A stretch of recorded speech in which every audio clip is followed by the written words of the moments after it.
Tontolo ny tranga mpiaramonina kosa indray no entina ho anao manaraka. Hitrangana aretina hafahafa mahazo ireo zazavavy mpianatra any amin'ny EPP fanjakana Mandroso any Akatonondry Sakay. Efa 3 volana zao no nahitana izany ary tafakatra 70 ireo zazavavy kely manodidina ny 10 taona hatratrany izany. Ny andoha tamin'ny tranga nisina zazavavy kely iray nambaran'ny fianakaviana fa nitsangana tamaty ity fisehoan-javatra hafahafa ity. Tany toerana ny tenako ny namana Fahandriamanarivo ary ny namana Tahina Rarson mitondranao izay fanatetina izay. Ity zazavavy kely antsoina hoe Louisette ity no azo lazaina fa fototry ny zavatra rehetra ny tranga teto fanjaka Mandroso tao anatiny 3 volana izao. 12 taona izy, mpianatra ao amin'ny EPP fanjaka Mandroso. Narary mafy Louisette ny volana Novambra 2022 ary nambara amin'ny fianakaviany sy ireo nanatry maso fa efa nangatsiaka ny vatany, nitsahatra ihany koa ny fitempony fony. Teo no nisy zavatra nahagaga ny tranga. Efa nitomany daholo ny fianakaviana fa hoe maty, efa nangatsiaka be, efa hoe maty, efa nangatsiaka tsisy fomitepy intsony, efa niantso fianakaviana hoe maty dia afaka adiny telo teo niarina le zazakely. Dia rehefa niarina le zazakely zany dia laza izy fa tany an-danitra. Nilaza ho nahazo fahitana Louisette ary nahazo afatra ihany koa hitomany ankizy hiakatra any an-danitra.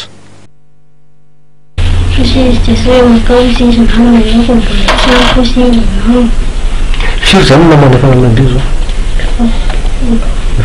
Ahoana fomba nangalandry azy dia tena daholo nanandrio zao nalabe? Izy dia manjavatra tena vony voanareo hiakatra an-danitra dia eo izy dia andeha izay dia anoka tamin'ny izay andeha foana. Ankizy 70 hatreto no nambarana fa voatomany.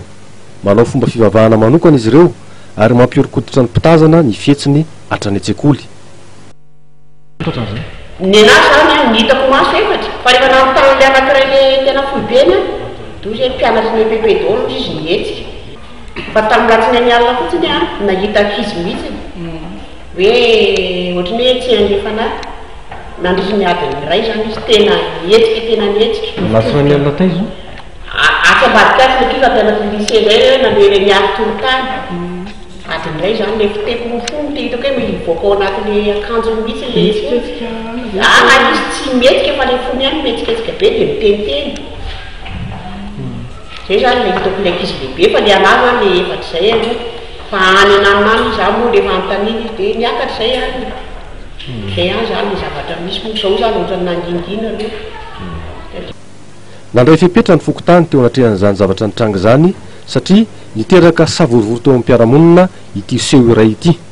Fepetra tokony fepetra andaisinay zany zao hatreto dia hoe tsy afaka mivorivory tsony aloha ireo ankizy ireo. Oka mba tsy mivorivory satria rehefa mivorivory ireo ankizy ireo dia lasa matanjaka be le pouvoir. Satria tata tena tamin'ny voalohany ray, dia tamin'ny faharoa 12 dia tamin'ny fahatelony lasa 70. Dia tonga dia ndavana tanteraka zany le fisavorovona ny fivoriana ireo ankizy ireo. Hatreto niverina milamina ny toe-draharaha ny sabotsy zao ao anatin'ny fandarana mahenika no hitondrana fanadihadiana lalina kokoa momba ity tranga tany fanjaka Mandroso Akatonondry Sakay ity.